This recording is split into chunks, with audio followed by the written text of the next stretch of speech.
saya akan memaparkan materi tentang konsep manajemen sumber daya manusia. Manajemen sumber daya manusia merupakan suatu proses dalam pemanfaatan sumber daya manusia secara efektif dan efisien yang melalui suatu kegiatan perencanaan, pengorganisasian, pengarahan, dan pengendalian dari semua aspek menjadi kekuatan personal maupun gabungan untuk mencapai tujuan. Dalam pengertian umum, sumber daya sering didefinisikan dengan sesuatu yang memiliki nilai ekonomi. Terdapat definisi yang jauh lebih luas. Yang dimaksud dengan sumber daya yaitu harus memiliki dua kriteria. Pertama, harus ada pengetahuan, teknologi, dan keterampilan untuk memanfaatkannya. Kedua, harus ada permintaan terhadap sumber daya tersebut. Jika kedua kriteria ini tidak dimiliki, maka sesuatu itu menjadi tidak ada nilainya atau bersifat netral. Maka, definisi sumber daya di sini mengarah pada sifat kegunaan baik untuk masa sekarang maupun masa yang akan datang. Fungsi manajemen sumber daya manusia menurut Hasibuan tahun 2007. Satu, perencanaan, yaitu merencanakan tenaga kerja secara efektif dan efisien agar sesuai dengan kebutuhan perusahaan dalam mewujudkan tujuan. Dua, pengorganisasian, yaitu menyusun suatu organisasi dengan mendesain struktur dan hubungan antara tugas-tugas yang harus dikerjakan oleh tenaga kerja yang dipersiapkan.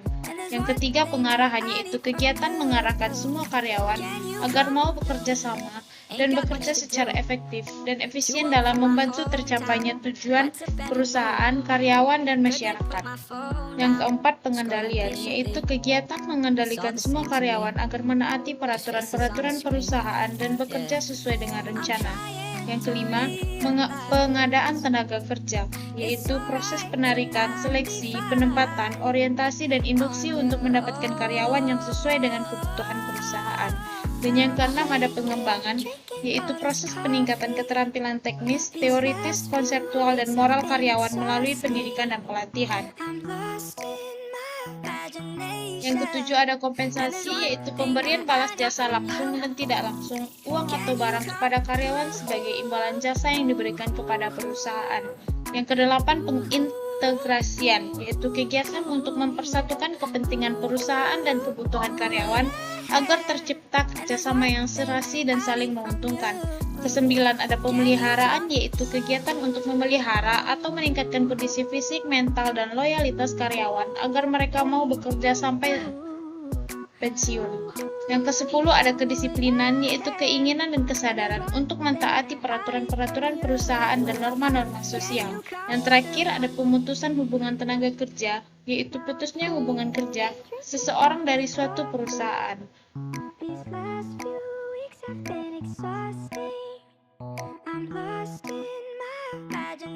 Tujuan manajemen SDM yaitu untuk memastikan bahwa organisasi mampu mencapai keberhasilan melalui kinerja manusia.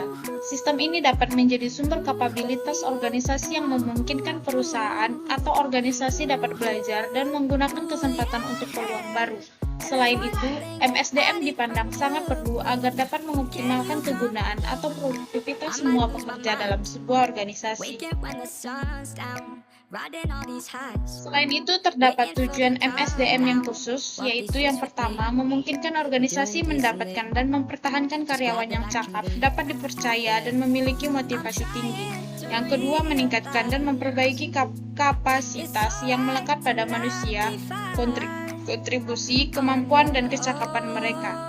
Yang ketiga, mengembangkan sistem kerja dengan kinerja tinggi yang meliputi prosedur perekrutan dan seleksi yang teliti, sistem kompensasi dan insentif yang tergantung pada kinerja, pengembangan manajemen, serta selanjutnya ada ruang lingkup dan peranan MSDM dalam organisasi. Ruang lingkup MSDM mencakup rancangan organisasi, staffing, sistem reward dan compliance, manajemen performasi, pengembangan pekerja, serta komunikasi dan hubungan masyarakat. Kita masuk kepada kasus yang pertama, yaitu Rumah Sakit XYZ memiliki 50 karyawan di ruang reka medis yang bertanggung jawab untuk mengelola data pasien. Namun dalam beberapa bulan terakhir telah terjadi beberapa kasus kesalahan penginputan data pasien yang menyebabkan keterlambatan dalam pengobatan pasien. Manajemen rumah sakit menyadari bahwa masalah ini perlu diatasi untuk memastikan kualitas pelayanan yang baik kepada pasien. Manajemen rumah sakit ingin memastikan bahwa semua karyawan di ruang reka medis bekerja sesuai dengan peraturan-peraturan rumah sakit dan rencana yang telah ditetapkan. Dari kasus di atas, apa fungsi manajemen sumber daya manusia yang tepat? A. Perencanaan, B. Pengadaan tenaga kerja, C. Pengendalian, D. Kedisiplinan, dan E. Pemeliharaan. Jawaban yang benar adalah C. Pengendalian. Karena pengendalian adalah fungsi manajemen sumber daya manusia yang bertujuan untuk memastikan bahwa semua karyawan bekerja sesuai dengan peraturan-peraturan perusahaan dan rencana yang telah ditetapkan. Dalam kasus ini, pengendalian dapat membantu manajemen rumah sakit untuk memantau dan mengoreksi kesalahan penginputan data pasien, serta memastikan bahwa semua karyawan di ruangan reka medis bekerja sesuai dengan standar yang telah ditetapkan.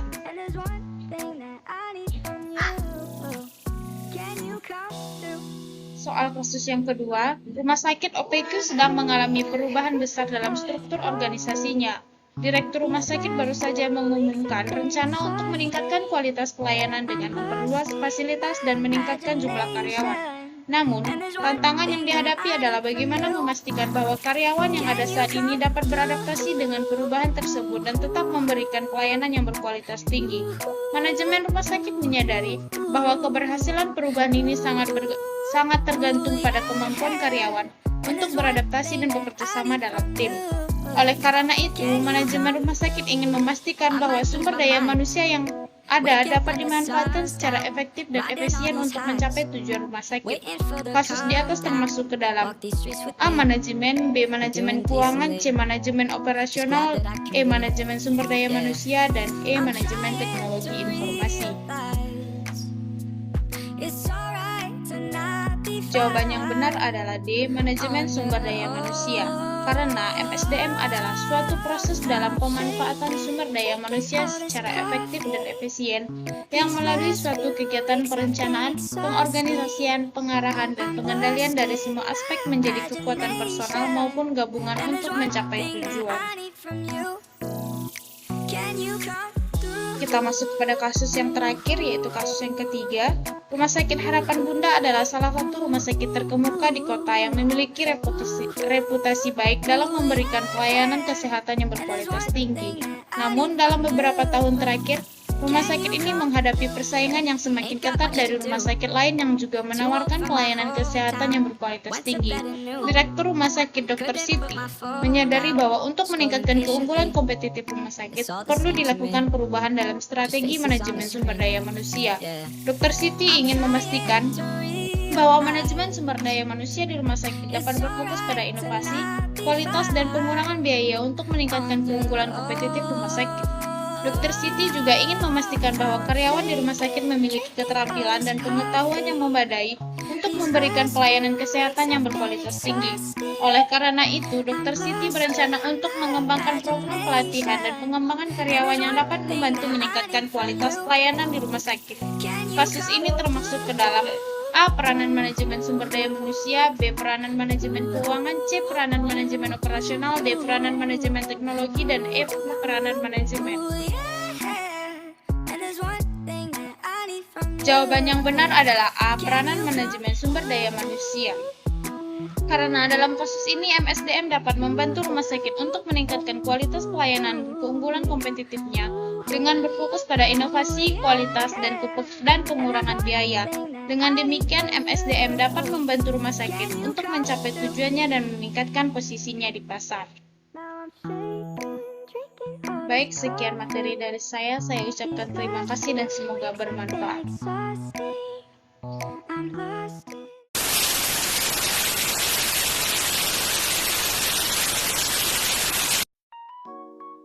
Baik, di sini saya juga akan memaparkan materi tentang fungsi manajemen sumber daya manusia.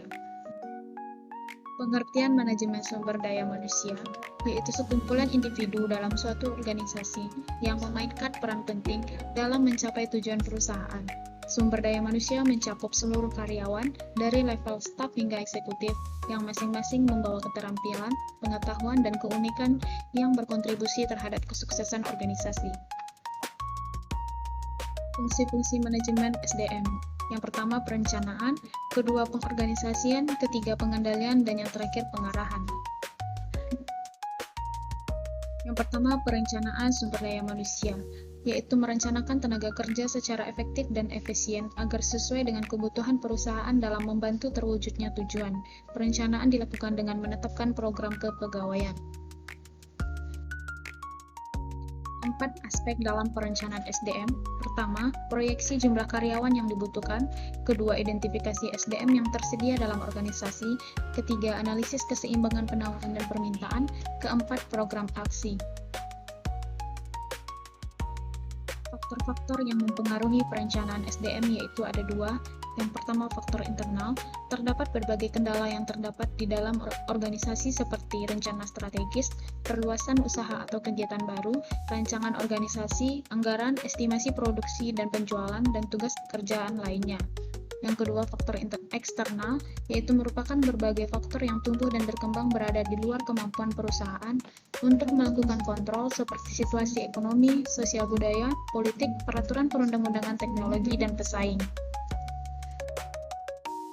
2. Pengorganisasian, yaitu kegiatan untuk mengorganisasi semua karyawan dengan menetapkan pembagian kerja, hubungan kerja, delegasi wewenang, integrasi dan koordinasi dalam bagan organisasi, karena organisasi hanya merupakan alat untuk mencapai tujuan.